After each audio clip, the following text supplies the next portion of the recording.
శాసన మండలిలో మంత్రి నారా లోకేష్ పరుష పదజాలంతో రెచ్చిపోయారు. విశాఖ స్టీల్ ప్లాంట్పై స్వల్పకాలిక చర్చలో వైఎస్ఆర్సీపీ ఎమ్మెల్సీ వరదు కళ్యాణి అడిగిన ప్రశ్నలకు లోకేష్ సహనం కోల్పోయారు. ఏం పీకారు, మీరు పీకిందేంటి అంటూ వైఎస్ఆర్సీపీ ఎమ్మెల్సీలను ఉద్దేశిస్తూ లోకేష్ పరుష వ్యాఖ్యలు చేశారు. అంతే ధీటుగా వైఎస్ఆర్సీపీ ఎమ్మెల్సీలు సమాధానమిచ్చారు. స్టీల్ ప్లాంట్ ప్రైవేటు పరం కాకుండా వైఎస్ఏని అడ్డుకున్నారని, ఈ విషయాన్ని కేంద్ర మంత్రి కుమారస్వామి చెప్పారని వైఎస్ఆర్సీపీ ఎమ్మెల్సీలు ఘాటుగా జవాబిచ్చారు. వైఎస్ఆర్సీపీ ఎమ్మెల్సీల సమాధానంతో సహనం కోల్పోయిన లోకేష్ పరుష వ్యాఖ్యలు చేశారు. లోకేష్ భాషపై విపక్ష నేత బొత్స ఆగ్రహం వ్యక్తం చేశారు. లోకేష్ సభకు క్షమాపణ చెప్పాలని డిమాండ్ చేశారు. క్షమాపణకు డిమాండ్ చేయగానే గతంలో తన తల్లిని అవమానించారంటూ టాపిక్ డైవర్ట్ చేశారు లోకేష్. ఎవరండి కేంద్రం? మనం పన్నులు కడితే ఉన్నటువంటి కేంద్రం అది, మనం ఓట్లు వేస్తే ఉన్నటువంటి కేంద్రం. మీరెవరు అమ్మడానికి, వాళ్ళెవరు కొనడానికి అన్నారు అధ్యక్ష. మరి ఆ రోజు అన్ని మాటలు చెప్పి ఈ కార్మికులు నమ్మించారు కదండి అధ్యక్ష. మరి ఎందుకు ఇప్పుడు కేంద్రం మీద ఈ ఒత్తిడి తీసుకురావట్లేదని నేను అడుగుతున్నాను అధ్యక్ష. అసలు స్టీల్ ప్లాంట్ ప్రైవేటీకరణ కోసం పెట్టుబడులు ఉపసంహరించుకుంటామన్న ప్రకటన వెనక్కి తీసుకుంటారా లేదా, లేదంటే మా మద్దతు ఉపసంహరించుకుంటామని వీళ్ళు అడగొచ్చు కదా అధ్యక్ష.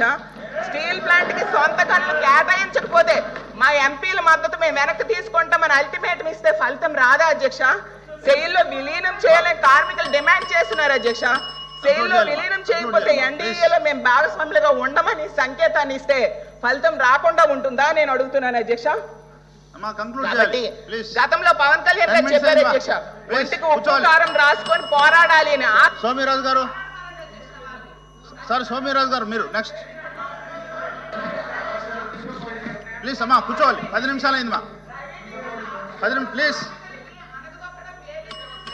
సోమిరాజు గారు, సార్ సోమిరాజు గారు ప్లీజ్ స్టార్ట్ చేయండి సార్. అమ్మా కూర్చోవాలిమా, అయిపోయిందిమా. మీ వాళ్ళు ఇంకా మాట్లాడాల్సింది, ఇటువైపు మాట్లాడాలి. బీజేపీ, జనసేన, టీడీపీ అన్ని 10 మంది ఉన్నారు మా. 2 19 20 అయింది మా. 12 నిమిషాలు అధ్యక్ష. ఇది న్యాయమా అని అడుగుతున్నాను అధ్యక్ష. అలాగే అక్కడ ఎమ్మెల్యే గారు అంటారు పని చేయని గోస్ట్ ఎంప్లాయీస్.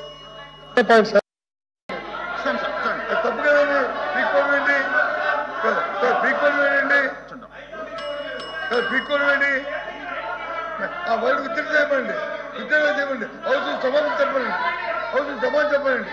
మీరు ఉంటారు కదా, ఎంత గౌరవంగా ఉండాలి. మీరు ఏమైనా ఎవరైనా ఒక్క మాట్లాడామా, పరుసు మాట ఏమైనా ఒక్క పరుసు మాట మాట్లాడామా? ఏమైనా అమ్మాయి చెప్తుంది ఏంటి? కోఆపరేట్ చేయాలి. మీరు కూడా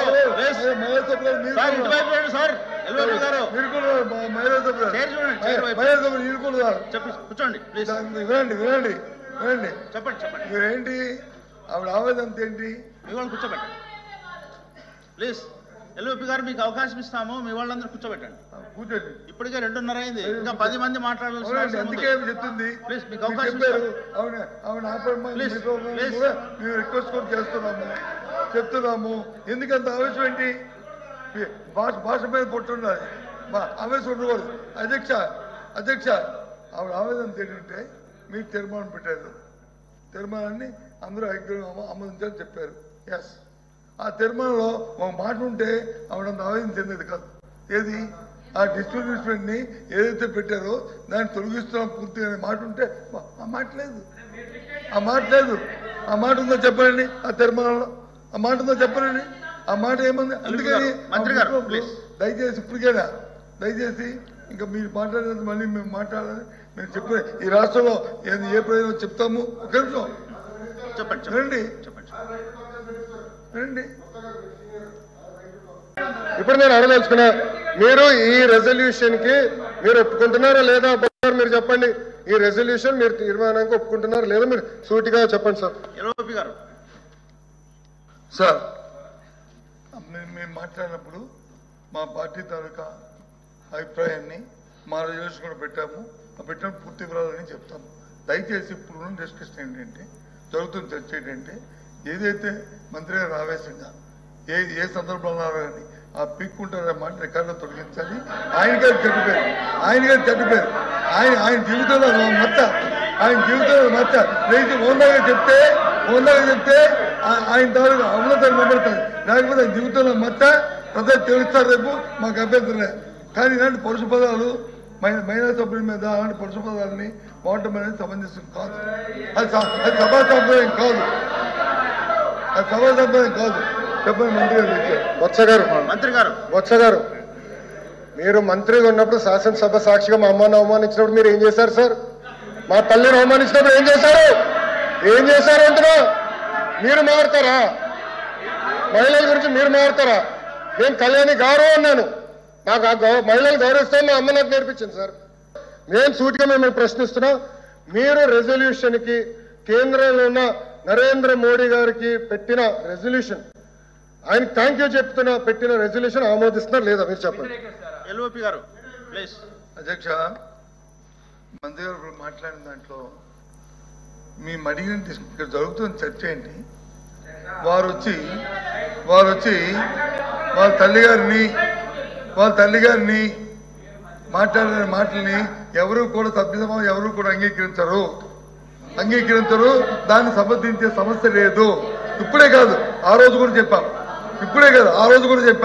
మళ్ళీ చెప్తున్నాం. ఏ తల్లిదైనా సరే ఎవరు నిందించినా దాన్ని సమర్థించే సమస్య లేదు, ఆమోదించే సమస్య లేదు.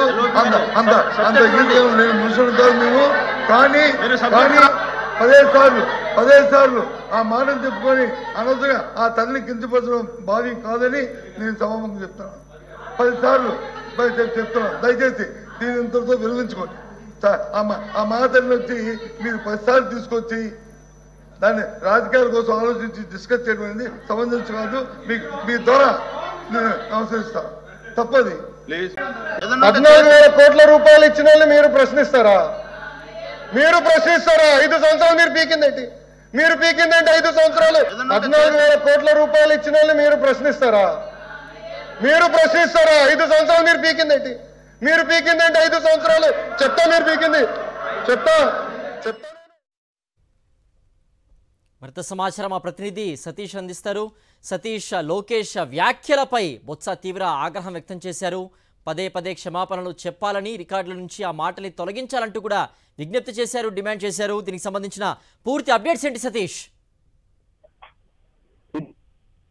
అంశం పైన చర్చ సందర్భంగా మంత్రి నారా లోకేష్ మాట్లాడినటువంటి భాష, ముఖ్యంగా పరుష పదజాలం, జుగుప్సాకరమైనటువంటి భాషను వినియోగించడం అనేది పెద్దల సభ అయినటువంటి శాసన మండలిలో కూడినటువంటి భాషలో మంత్రి నారా లోకేష్ వాడి వైఎస్ఆర్ కాంగ్రెస్ పార్టీ మహిళా శాసనసభ్యురాలు వరద కళ్యాణితో పట్ల విమర్శలు చేయడం అన్నది తీవ్ర దుమారానికి దారితీసింది. ముందుగా తెలుగుదేశం పార్టీకి తరఫున మంత్రి నారా లోకేష్ మాట్లాడుతూ స్టీల్ ప్లాంట్ కి సంబంధించినటువంటి కేంద్రానికి ధన్యవాదాలు తెలపాలంటూ ఒక తీర్మానాన్ని ప్రవేశపెట్టారు. ఆ సందర్భంగా సుదీర్ఘమైనటువంటి ప్రసంగాన్నిచ్చారు. తర్వాత వైఎస్ఆర్ కాంగ్రెస్ పార్టీ తరఫున ఎమ్మెల్సీ వరద కళ్యాణి మాట్లాడుతూ స్టీల్ ప్లాంట్ కార్మికుల ఆందోళన, వాళ్ళు చేస్తున్న పోరాటాన్ని వివరించడంతో పాటుగా ఇప్పటికైనా సరే ఆ రాష్ట్ర ప్రభుత్వం, రాష్ట్ర ఎంపీలు కేంద్ర ప్రభుత్వం పైన ఎందుకు ఒత్తిడి తీసుకురావడం లేదు, ప్రైవేటీకరణకు సంబంధించి పెట్టుబడుల ఉపసంహరణ ప్రకటన వెనక్కి తీసుకోకపోతే మా ఎంపీల మద్దతు ఉపసంహరిస్తామన్న డిమాండ్ ఎందుకు పెట్టడం లేదని ప్రశ్నించగానే ఒక్కసారిగా తెలుగుదేశం పార్టీ సభ్యులు ఉలిక్కిపడ్డారు. మంత్రి నారా లోకేష్ తీవ్ర ఆగ్రహానికి గురయ్యారు. వైఎస్ జగన్మోహన్ రెడ్డి హయాంలో స్టీల్ ప్లాంట్ పరిరక్షించాము, ప్రైవేటీకరణ కాకుండా ఆపాము, సాక్షాత్తు కేంద్ర మంత్రి చెప్పారు ఈ విషయాన్ని వరద కళ్యాణ్ ప్రస్తావించిన నేపథ్యంలో ఒక్కసారిగా ఆగ్రహంతో ఊగిపోయినటువంటి మంత్రి నారా లోకేష్ లేచి ఒక్కసారిగా 5 ఏళ్లు ఏం పీకారు, మీరు పీకింది ఏంటి నాకు తెలుసు, ఏం పీకారు అంటూ ఒక పరుషమైనటువంటి పదజాలాన్ని వినియోగించారు. దీని పట్ల వైఎస్ఆర్ కాంగ్రెస్ పార్టీ నాయకుడు, మండలిలో విపక్ష నేత బొత్స సత్యనారాయణ తీవ్ర ఆగ్రహం వ్యక్తం చేశారు. ఒక మహిళా శాసన మండలి సభ్యురాలు మాట్లాడుతున్నప్పుడు ఆ మహిళా సభ్యురాల్ని ఉద్దేశించి ఇటువంటి భాష మాట్లాడడం సమంజసం కాదు, తక్షణమే ఈ సభకు నారా లోకేష్ క్షమాపణ చెప్పాలంటూ బొత్స సత్యనారాయణ డిమాండ్ చేశారు. దీంతో ఒక్కసారిగా